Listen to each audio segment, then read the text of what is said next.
Hi guys, in this video we'll be talking about cell referencing. But before we go further, let's just take a look at the Excel workbook. Our Excel workbook is divided into columns and rows, and you can see for the columns you can see they have alphabets on top, and for the rows you can see their numbers. An important point to note, and it might sound strange or funny, a lot of people kind of switch up which one is the row or which one is the column. So one easy trick that you always use to remember is, so when you're referring to rows in your everyday life, most times you use it with numbers, so the first row, the second row, the third row. And if you look on your workbook to your left, you can see where there are numbers 1, 2, 3, those are your rows, and on top, on the vertical axis, are your columns. So you could just put that at the back of your mind. The rows more often than not refer to numbers. So where you have your numbers are your rows. So your row 1, row 2, row 3, row 4, row 5, and so on and so forth. So you can always keep that at the back of your mind as you're working with Excel. And by the time you start building and start experimenting more with your workbooks, it will become a part of you and it will stick more properly. So let's go ahead. For cell referencing, we have 4 types of referencing. We have our relative reference,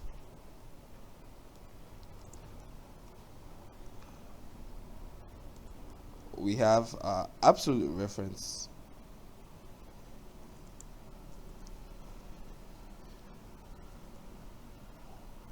we have our row reference, and we have our column reference.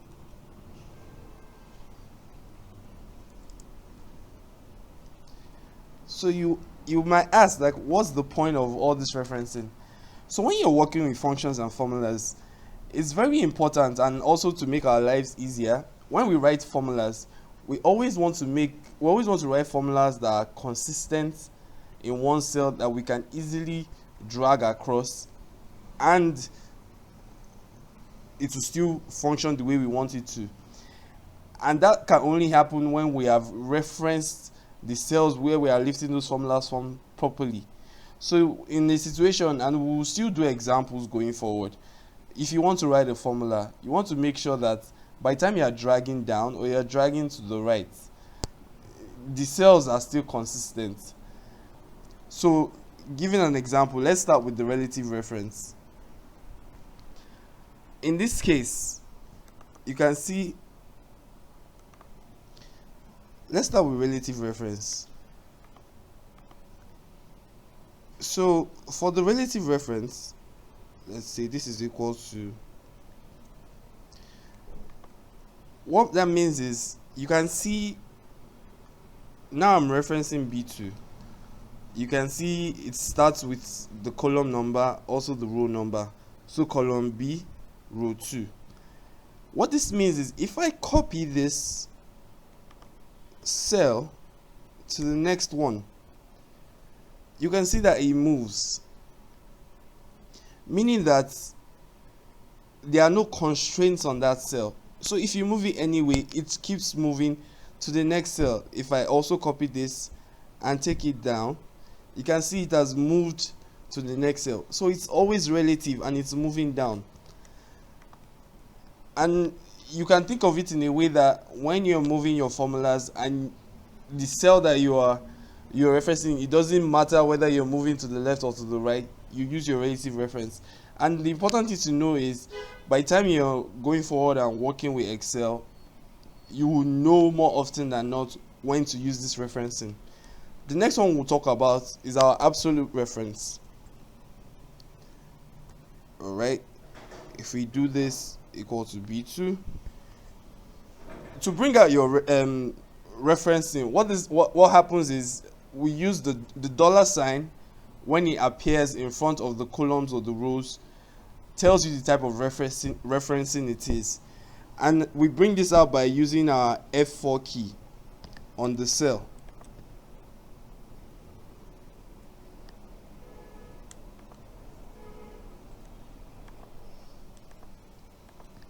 by using the F4 key on the cell. So if I say equal to B2 F4, so you can see that there are two dollar signs, the dollar in front of the column and the dollar in front of the row.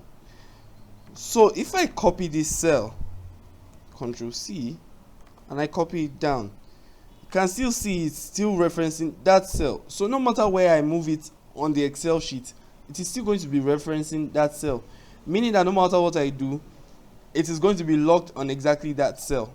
That is what we call the absolute reference. So let's talk about the row reference. And I think by now you should already have a clue on, as I've said, the dollar sign, of when the dollar sign will be. So for your row, your dollar sign should be on the row. So if I start with B2, I use my F4, you can see it. Let me just show you also, it keeps changing, you can see. So if you want to do your row reference, you can see the dollar sign is in front of the row. As I said, you use numbers to denote rows, very important. So let me show you how this works. So if I copy this cell and I move it here,